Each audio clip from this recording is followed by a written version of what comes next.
What we're here to talk about today is the fact that the brain is and will be the 21st century battlescape in many ways. End of story.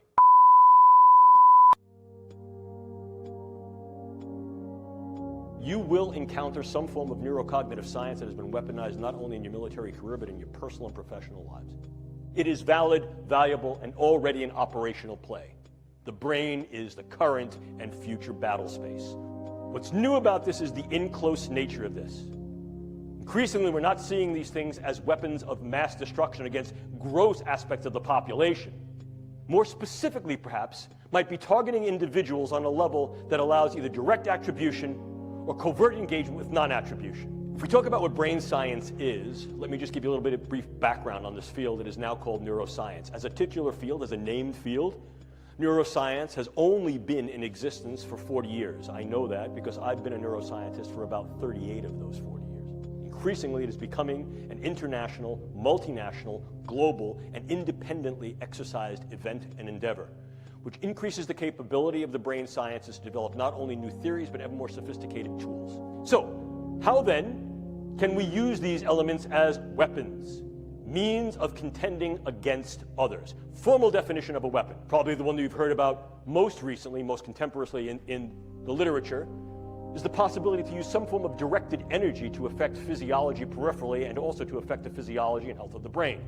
Case in point here, U.S. Embassy personnel in Havana and possibly in China.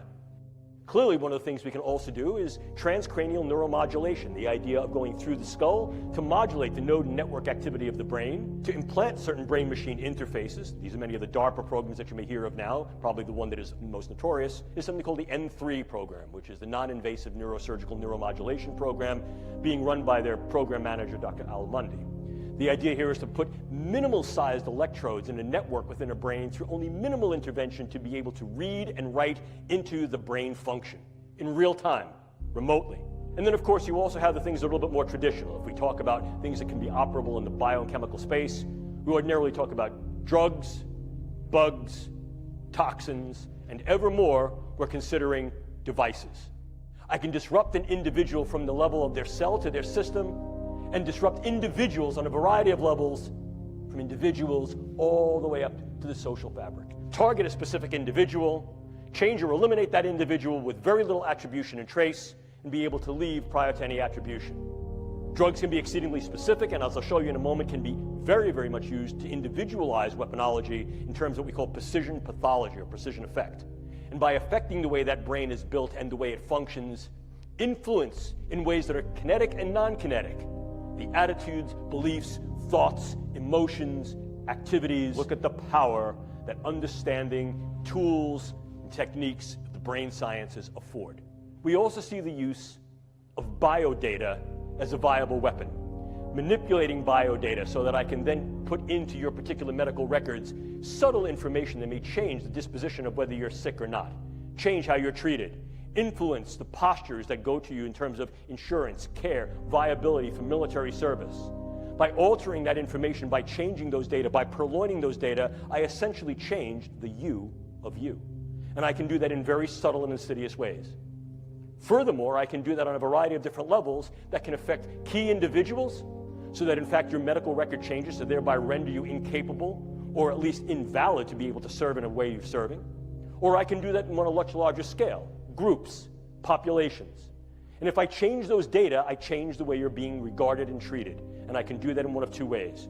I can do it in such a way that you're going to be regarded in a negative sense, or I can do that in such a way that I'm going to treat you incorrectly.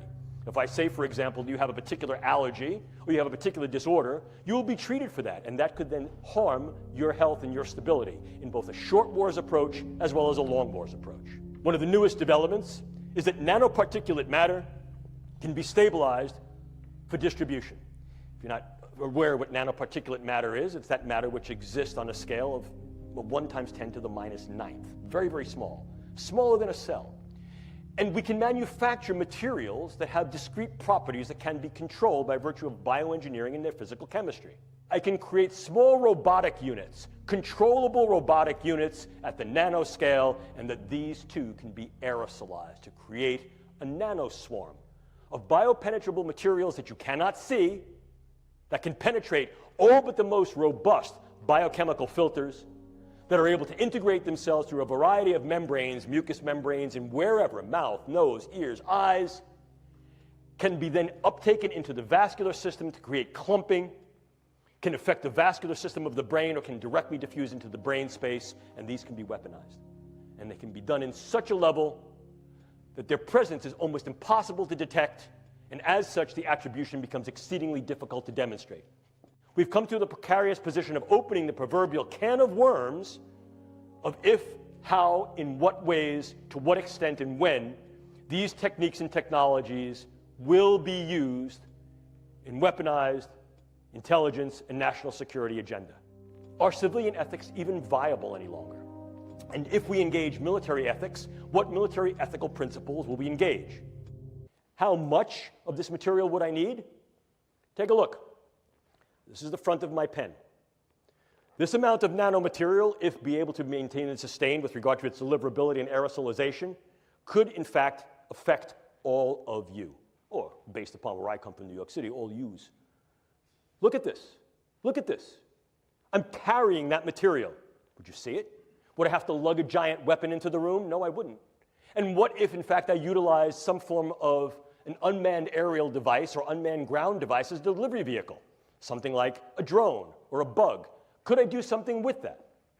But let's keep going. Could I also utilize a whole host of devices to be able to affect individuals close in, for example, during interrogations, during social engagements, during human terrain team engagements, or more remotely, in a room, in a theater, in an airplane, in a bus, in a store, in a mall? The answer is increasingly yes.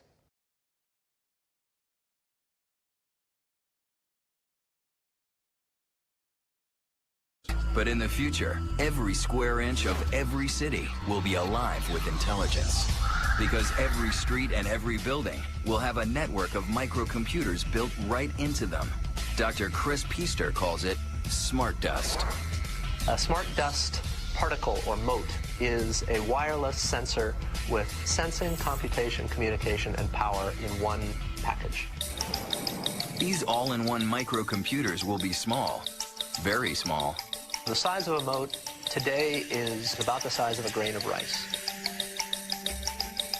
And we've shown that we can make the circuitry small enough and light enough that eventually it will be possible to make things that are on a sub-millimeter size scale. Tiny specks of computer smart dust will form a vast invisible network that can help manage the infrastructure of even the largest city.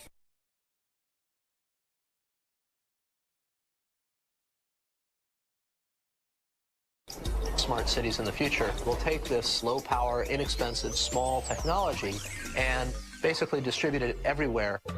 But smart dust will also allow buildings and streets to recognize you and respond accordingly. I think increasingly the environment will respond to who we are and adapt in consequence. The city will know where you are if you want it to. Your workplace will know you. Smart dust at the entrance will boot up your computer. And smart dust embedded in the elevator doors will automatically ring your floor. Smart dust is going to sense the environment and allow us to improve the way that we live our lives. No matter how we live in the future city, it will be radically different. Before you go, oh, that's the stuff of science fiction. No, it's not. Your brain is remotely tied, the cerebral cortex is remotely tied to a supercomputer for life, which monitors and manipulates all electromagnetic activity of the victim's brain. Linking brains to machines and creating machine brains. Is that something we can handle? You cannot compromise. You cannot negotiate. You cannot surrender to a computer. It will continue to do what it is programmed to do.